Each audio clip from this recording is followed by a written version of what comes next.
Olá, olá. Olha que satisfação. Hoje estou aqui com o Dr. Bruno Henrique, né, autor de uma grande obra aí que auxilia muito o pessoal do mundo jurídico, os estudantes da área do direito. E, né, como destaquei aqui com o Dr. Bruno, nosso bate-papo é sempre muito direto e objetivo, porque ele é focado no estudante de direito, naquele que está buscando ali, principalmente, uma vaga na OAB. Vamos comentar aqui, então, um pouquinho sobre, né, o controle de constitucionalidade, a importância do direito constitucional, e o doutor Bruno, que é um grande guerreiro, vai comentar, né, ali sobre a sua história desde o seu nascimento. É, né, doutor Bruno? Bom dia, doutor Alexandre, tudo bem? Vamos começar com essa parte da história primeiro.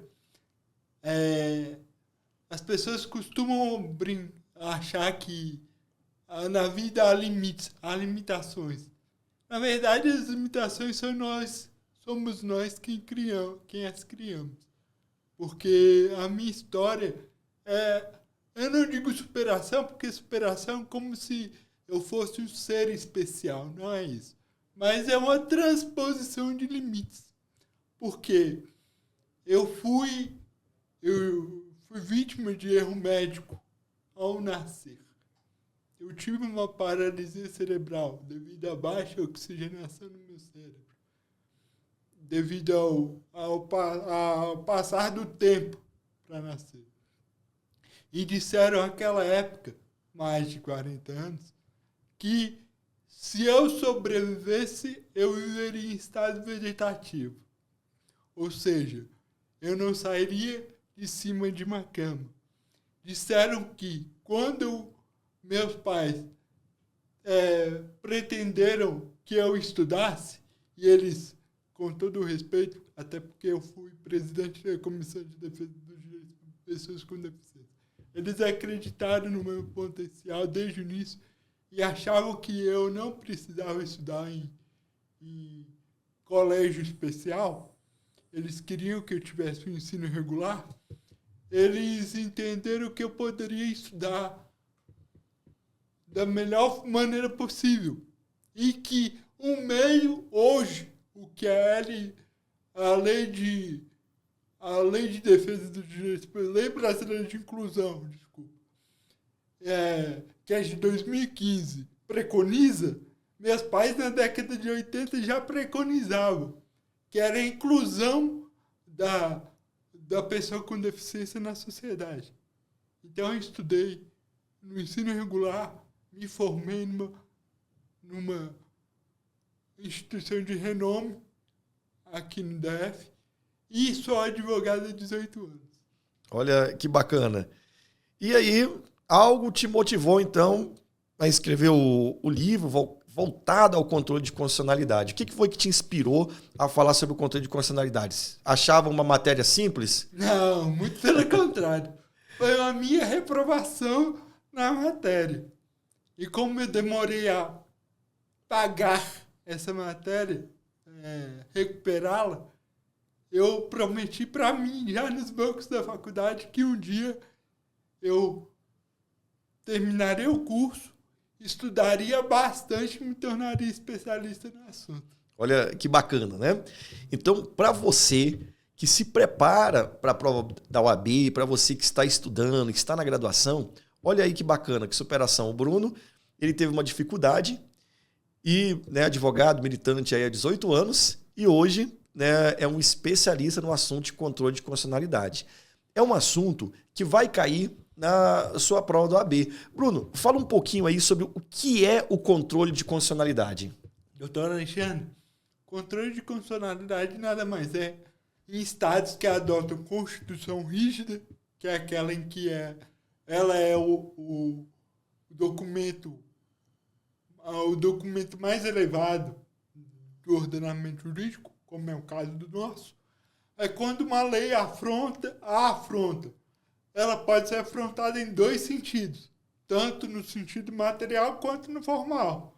O sentido material é quando uma lei disciplina uma matéria da qual ela não era vocacionada para disciplinar. E o sentido formal é quando a lei até trata da matéria da qual era vocacionada, porém desrespeita o trâmite legislativo. Entendi. E o que vem a ser, assim, porque o título do livro é Estado e Controle de Constitucionalidade no Ordenamento Jurídico Brasileiro. O que vem a ser o Estado, Bruno?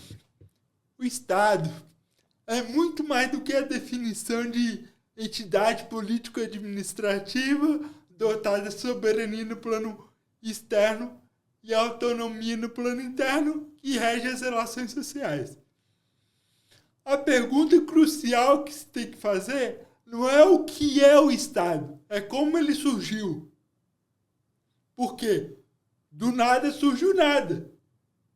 Já dizia um grande filósofo.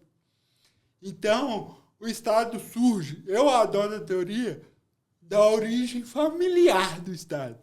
O Estado surgiu a partir da família. Ah, doutor, e por que o senhor adota essa teoria? Primeiro, porque para mim é a mais plausível de todas. Segundo, porque filósofos da antiguidade, principalmente de renome, adotavam essa teoria. Aristóteles é um deles. Então, ele acreditava que a origem, ele e depois filósofos da era moderna adotaram tal teoria. Gustave de Coulanges, grande filósofo francês do século XIX, adotou essa teoria. Leiam A Cidade Antiga que vocês vão ver. Então, para mim, o Estado surgiu da origem familiar. E aí sim, é óbvio que ninguém viveu em estado natural como certos filósofos preconizavam. Houve uma mínima sociedade desde o início. E essa sociedade, para mim, surgiu da família. Bacana demais, né? Bruno, como já destacamos, né? Você já advoga há 18 anos. Sim. Então, você pegou um modelo bem diferente da prova do AB que nós temos hoje, né? Sim. Embora esteja aí muito bem atualizado, né? Essa versão do livro, ela é de 2023, né? Setembro de 2023, né? O lançamento do seu livro. Então, é algo bem atual, falando aí sobre essa relação do controle de constitucionalidade, mas passando, né? Por essas características. Qual foi a sua dificuldade em relação à prova do AB? Você teve alguma dificuldade na primeira fase, na segunda fase? Teve alguma reprovação? Me conte aí um pouquinho, pessoal que está se preparando. Eles têm uma base de alguém que sempre viveu de transpor, né, obstáculos ali, sendo sempre um exemplo de superação. Obrigado. Na minha época, eram 100 questões. E aí o meio era 50, não era? Era. Mas eu tinha um diferencial. Pelo menos quem fazia a prova era a própria OAB. Não havia banco especializado. O problema é que eu tinha que acertar 50 questões. Eu, doutor, sem desmerecer quem estuda para a OAB há muito tempo, eu tive 15 dias para estudar para a primeira fase. Então, eu estudei. O que eu fiz naquela época? Inclusive, só fazendo um parênteses, Bruno. O doutor Bruno, que está conosco, né? Suporte ali de material, de questões, na nossa organização e disciplina para os alunos do projeto OAB.40, justamente porque, como eu sempre enfatizo, quem vem para o nosso time é aqueles que tiveram dificuldades, pouco tempo e estratégia para aprovação. Então, vamos lá, Brunão. A sua estratégia nesses 15 dias? Eu baixei todas as provas da OAB de 1997 a 2005. Porque foi o ano que eu prestei a prova. Então, eu baixei todas as provas. Foram mais de 50 provas que eu tinha 10 anos de idade e o Brunão estava fazendo a prova da OAB. Menos, doutor, menos. Eu baixei todas as provas e fui fazendo as provas mesmo. Eu não abri doutrina. Eu fui abrir doutrina para consultar resposta quando eu tinha alguma dúvida. Inclusive hoje, Bruno, dentro do nosso projeto, né, na nossa mentoria, nós entregamos isso para os alunos, que a prova ela modificou um pouquinho, né? No decorrer do tempo, ela modificou. Hoje, eu costumo falar para o pessoal que a prova ela é prática na primeira e na segunda fase.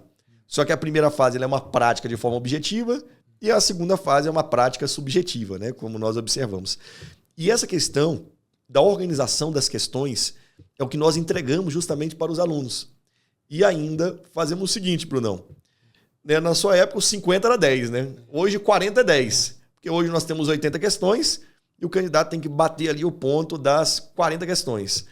E aí criamos, né? Hoje, com inteligência artificial, você conhece bastante aí nossa plataforma, está nos auxiliando, e a gente colocou uma inteligência artificial, porque hoje também nós temos alguns diferenciais, né?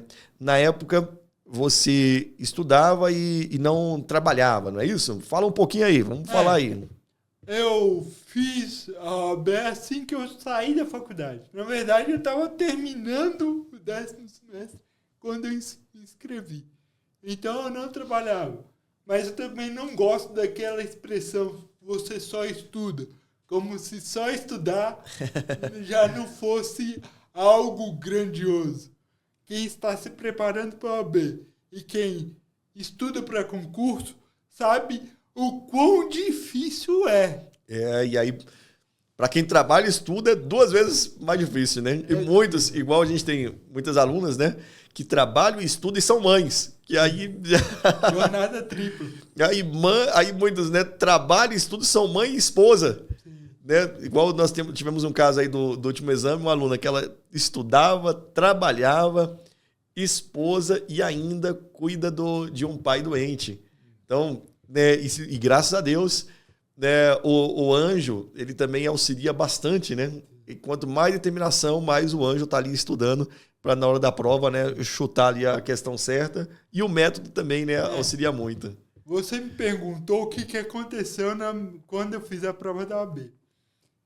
Eu vou dar uma dica. Estudar direito é importante. É óbvio que a prova é só jurídica. Mas estudar português também é importante. Olha aí, ó, que não bacana. Para a prova. Mas, no meu caso, eu fiquei por uma questão na primeira fase. Eu passei mediante recurso.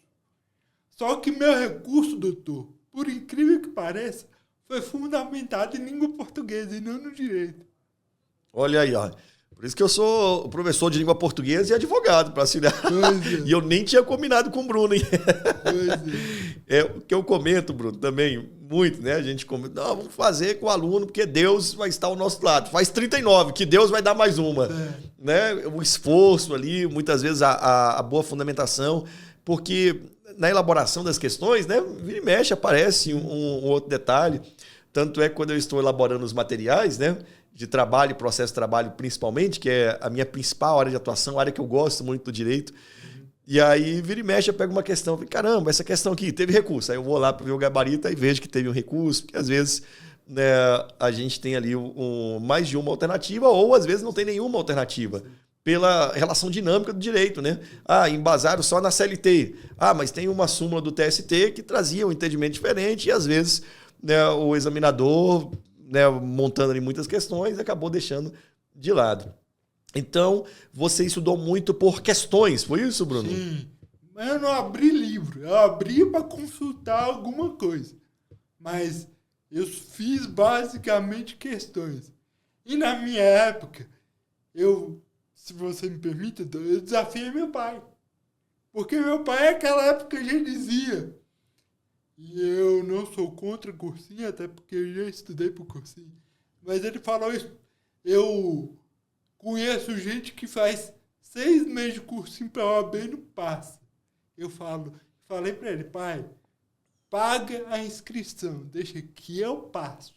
Olha aí, ó. Então... Bruno, olha um ponto aí que você destacou. Hoje, a nossa mentoria é justamente em cima disso, porque... Não, existem excelentes preparatórios aí para a OAB.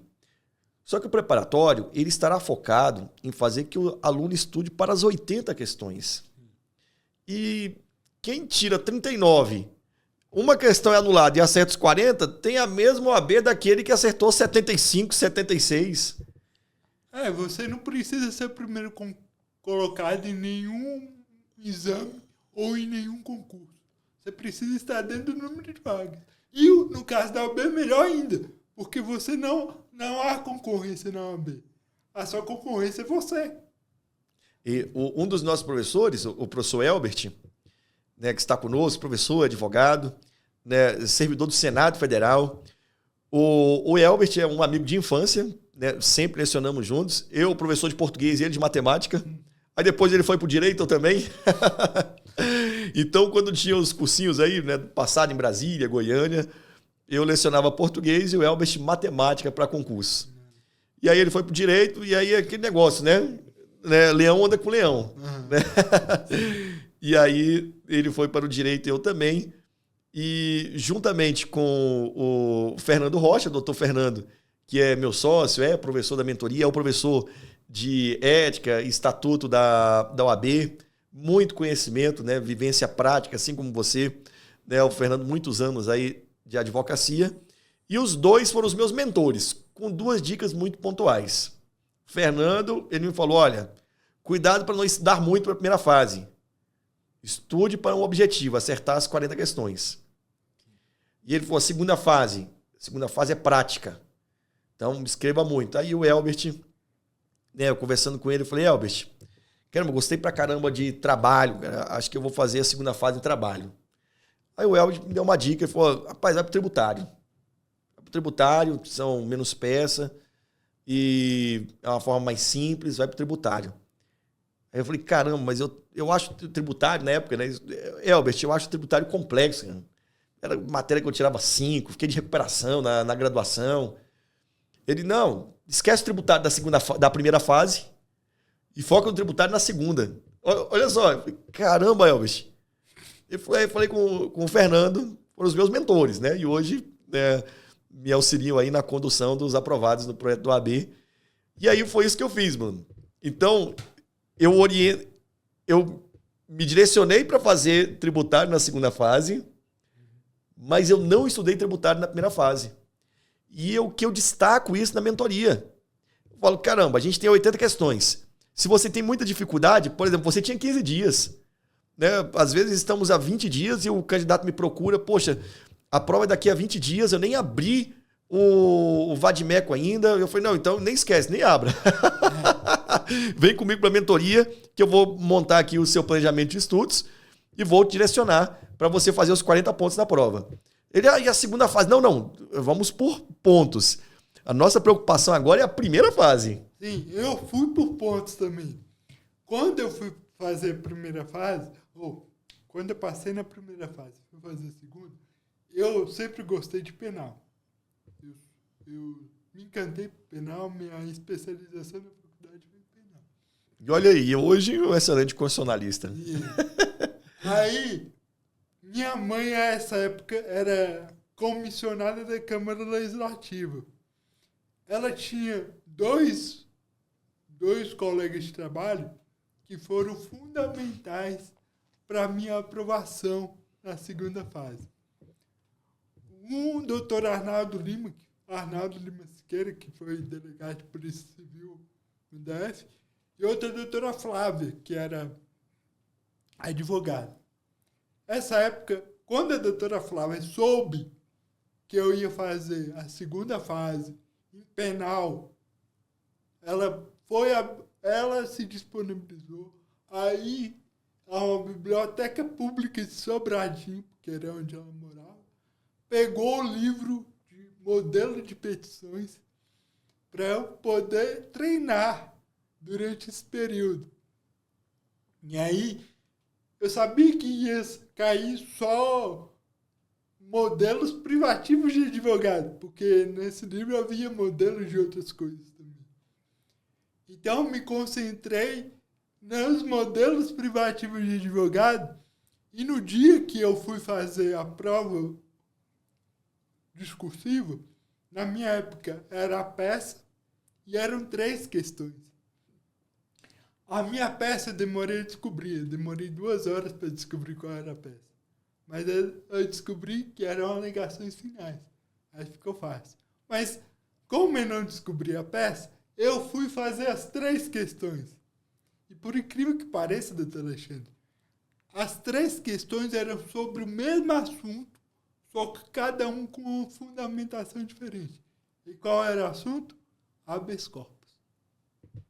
Então, eu peguei o artigo 640, os artigos 647 e principalmente o 648 do CPP e só fui mudando os incisos para as respostas discursivas. Bacana. E olha só, Bruno, essa experiência que eu busco mostrar para o aluno que é possível. Você, hoje, né, a gente teve aí várias alterações, né, como você destacou com a Lei Brasileira de Inclusão. Você, por conta da sua deficiência, teve algum tempo adicional, teve algum suporte naquela época ou não? Sim, sim. Desde aquela época, eu já vinha fazendo concursos, eu sempre tenho, graças a Deus, mas a Lei Brasileira de Inclusão veio clarificar esses direitos. Que, na verdade, a Lei Brasileira de Inclusão não foi uma benesse do Estado às pessoas com deficiência. A origem dela é muito dolorosa. Por quê? Porque quase ninguém fala sobre isso. O Brasil é signatário da Convenção sobre os Direitos das Pessoas com Deficiência da ONU. Ela foi assinada em 2008 e a nossa lei é de 2015. Na verdade, a lei surgiu por pressão da ONU. Então, ou o nosso Estado promulgava uma lei nesse sentido, ou aí seria responsabilizado internacionalmente. Então, foi uma verdadeira conquista para as pessoas com deficiência. E detalhe, doutor, os leigos acham, e eu digo leigo no sentido lato, porque nem toda pessoa da nossa área entende sobre direitos das pessoas com deficiência também. A Lei Brasileira de Inclusão não trata só de pessoas com deficiência. Ela trata de pessoas também com mobilidade reduzida. Então, abarca pessoas com obesidade mórbida, com dificuldade de locomoção que não seja oriunda de uma deficiência. Então, abarca e fazendo um recorte só de pessoas com deficiência. Hoje, no Brasil, nós somos 1/4 da população. Poxa, é um percentual significativo, né? E olha só, Bruno, dentro desse propósito, objetivo de estudo para o OAB, qual a importância você dá para o direito constitucional? Fundamental. Porque, com todo o respeito aos demais, hoje há um fenômeno, hoje não, há algum tempo, há um fenômeno da constitucionalização do direito. Então, e alguns constitucionalistas criticam tal fenômeno. Mas o direito constitucional hoje é a base. Se você quiser entender direito civil, você precisa hoje recorrer ao direito constitucional. Se você quiser entender direito do trabalho, você precisa recorrer ao direito constitucional. Hoje houve uma liquefação do direito. Não existe mais aquela recorte rígido entre direito público e direito privado. O que é direito público? O que é direito privado hoje? Com a panconstitucionalização, que é um termo que muitos autores usam para criticar esse expansionismo constitucional, com a panconstitucionalização, a Constituição se diluiu pelo ordenamento jurídico. Ela se expandiu. Então, tudo hoje, querendo ou não, você vê na prática, não só na teoria, doutor. Você vê isso no julgamento do STF. O julgamento do STF hoje, só chegam até lá questões constitucionais. Mas as questões mais banais estão sendo fundamentadas na Constituição. Inclusive o STJ, que eu sei que é o guardião do ordenamento infraconstitucional, em alguns julgados, usa como fundamento a própria Constituição. Não é costume, é óbvio que ele não pode adentrar a seara do STF. Mas a constitucionalização está tão latente, está tão arraigada hoje, que até o STJ fundamenta as decisões deles em alguns artigos da Constituição. E o que eu destaco muito, Bruno, nessa importância para aqueles que estão se preparando para a prova da OAB, é justamente o que você falou da base do direito constitucional. Então, em todo plano de estudos, eu coloco lá para os alunos, não, mas não gosto muito. Eu falei, não tem como não... Né, você pode não gostar, mas você vai ter que aceitar. Por quê? Né, eu até, conversando, né, com o pastor Tiago, que ele fala o seguinte, né? A gente tem que entender a essência de cada coisa. Né? A gente sabe que tomate, por exemplo, tomate é uma fruta. Mas nós vamos colocar essa fruta, tomate, na salada de frutas? Não, senão uma coisa, né, não vai ocupar... mas se é fruta, salada de frutas não seria o lugar? Não, mas a gente tem que reconhecer cada ponto. E na prova da OAB, o candidato ele tem que reconhecer isso. Como, por exemplo, direito constitucional é essencial. Então, vai estar na salada de frutas. Aí a gente tem o direito administrativo, que tem um grande embasamento constitucional, né? Não só ali, é muito além do artigo 37, que ele vem para trazer características, né? Legalidade, impessoalidade, o famoso LIMP, que o pessoal da OAB tem que estudar também. Bem simples, né? O LIMP, eu gosto de falar muito pro pessoal da área trabalhista, né? Sempre que eu tô com minha esposa, eu vou gravar uma dica aqui de direito de trabalho. Aí eu já pego lá o copo de chopp, minha esposa de novo. Eu falei, amor, tu já sabe, né? O que é, quais são as relações que vinculam, né, o trabalhador para o vínculo, a relação do vínculo empregatício. Ela já fala, tá, chopp. Isso, né? No artigo 3º, a subordinação, a habitualidade, a onerosidade e a pessoalidade, né? Então, tô com um choppzinho ali e já falo, opa, dica de direito de trabalho. Então, o direito constitucional, como você destacou, ele é a base.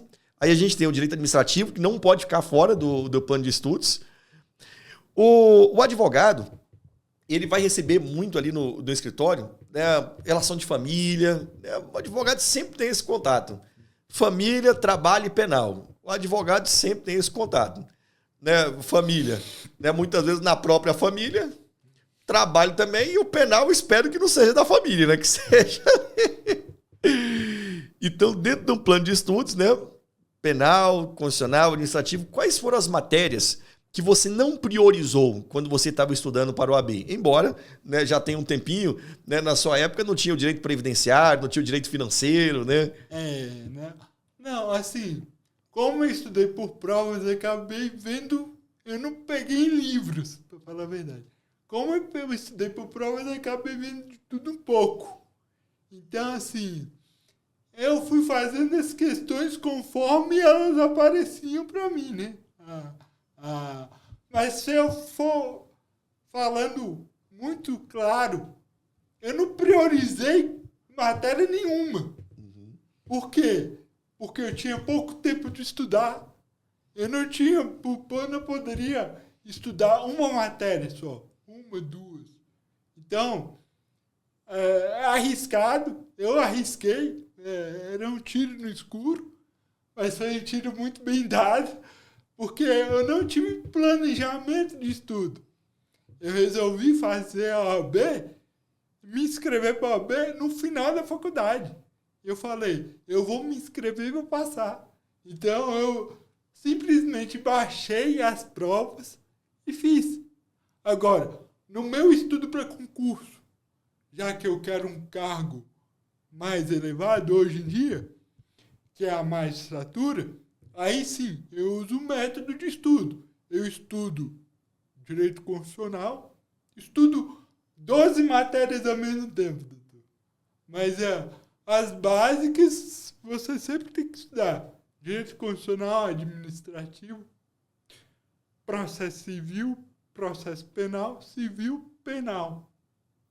São essas 6. A base do direito é isso. O resto é derivação. É lógico que existem matérias específicas.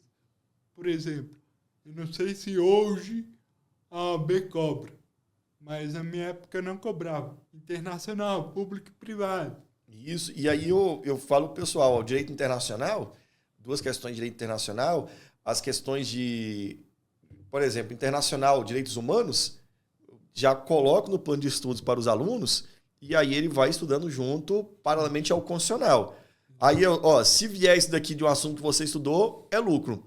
E olha que bacana, Bruno, o ponto que você destacou. Hoje, o que eu entrego para os alunos é justamente essa junção. Ele tem um grupo de matérias que ele vai estudar, e aí tem um grupo de 30 questões, porque o nosso objetivo é 40 e 10. Então, o aluno ele se concentra em estudar para 50 questões. Como a gente já tem ali tudo separadinho, né? A prova é muito organizada, a prova da AB nesse ponto. Então, ele estuda para 50 questões. 30 questões são oriundas dessas provas que ele vai fazendo repetidamente. Ele vai fazendo essas provas, porque ao final de cada missão, o aluno faz uma prova anterior. E aí, para aqueles que já estão conosco ali, pegou o plano de estudos e vai ter 40 dias para estudar. Aí ele vai ter uma semana que é prova todo dia. Aí ele vai fazendo prova todo dia, e aí para ele alinhar a busca das 5 questões das 30. Porque o meu objetivo sempre, das 50 questões, você vai ficar em uma margem que, se você fizer tudo direitinho, né, você passa só com as 50. Mas, muitas vezes, o candidato ali ele não consegue fechar o ciclo para 50 questões. Aí eu falo, agora você entra a análise de risco. Não conseguiu fechar o ciclo para 50 questões, porque é muito conteúdo, né, Bruno? Aí ele não consegue estudar para 50, aí, beleza, você teve uma margem de erro superior a 20%. Errou mais do que 20%. Então, caiu lá, fez 37 questões. Você vai buscar 3 questões de 30, que é justamente desse ciclo de provas anteriores. Sim, por isso que fazer prova é tão importante. Não que a doutrina não seja importante, até porque eu sou doutrinador, mas eu sou prático.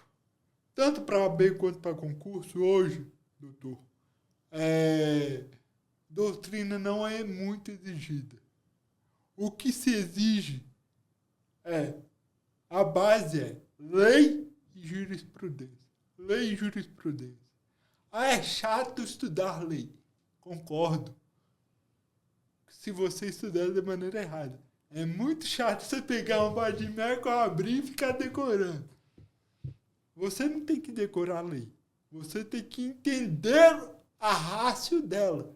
Você tem que entender o porquê o legislador a elaborou. E para isso, não é entender só o fundamento jurídico. Porque o direito é uma ciência social. Você tem que entender o fundamento sociopolítico da lei. Por exemplo, quer um exemplo? Na faculdade, eu fiz monografia sobre a lei dos crimes hediondos, que na minha época ainda vedava a progressão de regime. Todo mundo acha que a lei dos crimes hediondos foi editada prevendo no rol uma lista de crimes verdadeiramente hediondos. E eu, desde aquela época, bato nela dizendo que hediondo é a lei. Quer um detalhe? Na redação original da lei dos crimes hediondos, não havia um crime contra a vida listado. Não havia um. Porque extorsão mediante sequestro não é crime contra a vida, é crime contra o patrimônio. Então não havia um crime contra a vida listado. E o senhor quer saber por que ela foi editada? Quem é mais antigo sabe. Quem já foi ao Rock in Rio ou quem já viu Rock in Rio pela televisão sabe. Conhece. Quem é Roberto Medina? Quem era o dono do Pão de Açúcar? O Abílio Diniz? A lei dos crimes hediondos foi editada porque essas pessoas começaram a sofrer extorsões mediante sequestro. Então, não se iludam, não sejam ingênuos. O nosso direito penal é muito patrimonial. Dizem que o direito à vida é o direito essencial, é a essência do direito penal. Mentira. Extorsão mediante sequestro, que é um crime contra o patrimônio, é o crime que, com a pena mínima mais elevada no Código. A pena mínima da extorsão mediante sequestro é de 24 anos. Artigo 159, parágrafo 3º do Código Penal. É só abrir. E olha só, Bruno, olha que legal, né? Como que é o direito. Igual você destacou que fez o TCC em penal, né? O meu TCC também foi em penal, falando ali sobre a questão da maternidade das legislações extravagantes, né, e a objetividade do direito penal. Por que, né, a objetividade do direito penal? Porque o direito penal é a última aplicação do direito ali, né? Então ele tem que ser muito objetivo, né? Ele tem que ter uma característica muito, né, ao pé da letra, porque ele se vincula eu falo assim, ao segundo principal direito que nós temos, né? Porque o primeiro é a vida e o segundo é a liberdade, né? Então, quando o direito penal ele age, é porque, né, nós temos ali uma relação social em que o indivíduo ele frustrou algum mecanismo, né, da vida em sociedade. E aí fiz o TCC em penal, fiz a prática da segunda fase em tributário e hoje a minha principal área de atuação é a área trabalhista. Porque muitas vezes, né, até o pessoal que me acompanha, e eu destaco, é claro que com o passar do tempo, a gente se especializa ali em determinada área e vai atuar naquela área. Mas, né, hoje, né, os nossos escritórios estão habilitados para uma boa atuação, aí, uma excelente atuação na área civil, na área penal, na área previdenciária, que hoje é uma das principais bandeiras, né, visto que o doutor Fernando Rocha é, né, um excelente previdenciarista, né, com teses aí firmadas acerca da área previdenciária. E quando o candidato está se preparando para a prova da OAB, eu já falo, já visualiza você no seu escritório ou na área que você quer atuar, né? Muitas vezes a magistratura, defensoria pública, promotoria de justiça, já se visualiza. Igual você destacou um ponto muito importante, Bruno. 15 dias, você falou, pai, vai lá, paga a inscrição que o restante é comigo. 15 dias vou passar nessa bagaça aí, né? Falou aí, ó, o outro ponto. Falou do pessoal lá do Rock in Rio. Aí eu vou te perguntar, Bruno, você sabe hoje no Brasil qual que é a cidade do rock and roll? Qual a cidade do rock and roll mesmo? Apesar de gostar muito de rock, não. Mas não. Eu acredito que seja aqui, Brasil. Não, cidade do rock and roll. E tem um porquê, é Goiânia. Você gosta de piqui? Gosta de piqui? Um pouco. É. Por que a cidade do rock and roll é Goiânia? O pessoal de Goiânia gosta muito de piqui. É onde mais se escuta o Pink Floyd no Brasil. E aí, diretoria? A diretoria já falou assim, já tá na hora de parar. Então, o estudo, né, para a prova da OAB, igual você destacou, Bruno, embora, né, você seja um doutrinador, tem uma excelente obra aí, tem vários artigos aí publicados, você olhar, saber identificar bem ali qual que é o seu propósito. Aqueles que estão estudando para a prova da OAB, primeira fase, então, primeira fase 40-10. Então, vou tirar meu 10 aqui. O que é o meu 10? É acertar as 40 questões na primeira fase. Então, olhar com o propósito, o que eu vou fazer para atingir os 40 pontos. E isso, né, eu disciplino muito bem os alunos. Eu sou um camarada muito temente a Deus, né? Então, eu sempre falo que a fé, né, você precisa ter muita fé, mas vinculado à fé tem que ter muita obediência. Então, fé e obediência conduzem hoje os meus alunos à aprovação. Porque eu falo para eles, vamos montar aqui nosso ciclo de estudos. Você vai comprar um caderno, que é o chamado caderno guia de estudos, e um caderno de erros. Você vai evoluindo e vai marcando aqui os tópicos que você já estudou. Para a plataforma, né, nós temos uma inteligência artificial que auxilia o aluno nesses estudos. Então, ele vai evoluindo nos estudos, a ser que ele vai evoluindo, ele vai preenchendo um caderno de erros, as questões que ele erra, ele vai justificando no caderno de erros, e o caderno guia de estudos é o caderno que ele vai colocando, né, a lei de forma muito direta. Por exemplo, né, lá nas relações trabalhistas, a gente tem a relação de empregado, empregador e estagiário. Caramba, o estagiário não está vinculado lá à CLT. Tem uma mera menção em relação ao teletrabalho na CLT do estagiário, mas o estagiário ele tem uma lei própria, a lei da regência. É uma lei curtinha, e eu coloco lá como dever de casa. Vai fazer a leitura da lei da regência. Quando a lei é muito grande, eu já destaco, não, você vai ler alguns artigos pontuais. Se o nosso Abiro ali, que está conosco, né, no projeto ponto 40, se ele tem um tempo a mais, aí eu coloco, no seu tempo extra, você vai lá, né, fazer a leitura da lei, se tiver esse tempo extra. Se não, as questões, seguir o ciclo da plataforma e rumo ao objetivo. E quem houver dificuldade de ler, porque com o passar do tempo a gente lê muito, né, doutor? Então, às vezes a cabeça fica cansada. Hoje existem várias plataformas, inclusive no YouTube, de graça, legislação em áudio. Você pode, e não é só o áudio, a pessoa disponibiliza o texto da lei, mas grava, lê a lei para você. Então, hoje há essa facilidade que na minha época não havia. Então, não há muita desculpa também para... A aluna está na academia e está escutando ali o áudio, não é?